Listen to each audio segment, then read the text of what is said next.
Non-profit organizations in Africa have been urged to seek funds to establish private food banks.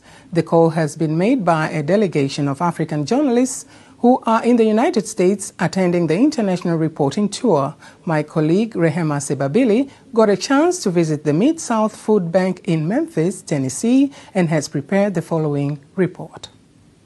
This is a food bank which has a capacity of 5 million tons of food, distributes an average of 2.5 million meals a month through a network of 300 partner agencies. Keith Pope, the managing director of the Mid-South Food Bank, said that the organization receives food and financial support from a variety of charities, including USAID.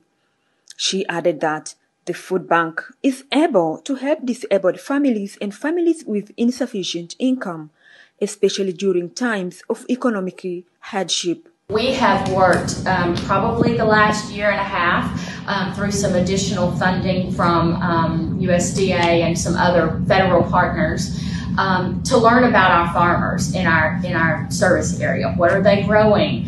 We want to purchase from them.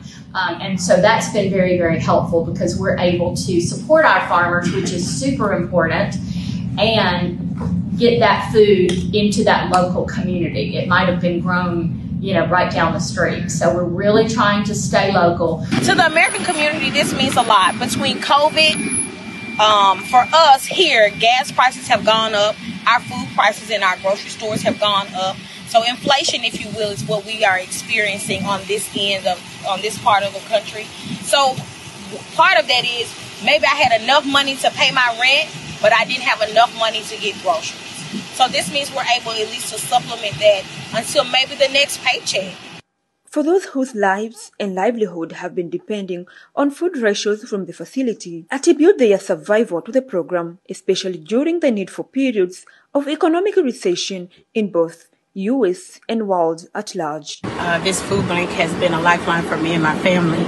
My husband took sick with cancer, T-cell lymphoma, and I had to care for him. He couldn't work, so the food bank had to provide, for my family. So it helps with the expenses because of the economy being so expensive now.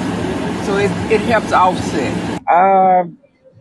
Because food is expensive in the store, so it helps out a whole lot. The African journalist who visited the Mid-South Food Bank said that they were impressed by its work and that they would encourage non-profit organizations in Africa to seek funds to establish similar food banks. They also say that food banks are an important way to help families in need and that they could make a significant difference in Africa. Reporting from Memphis, Tennessee, Rehema Sebabili, TBC News.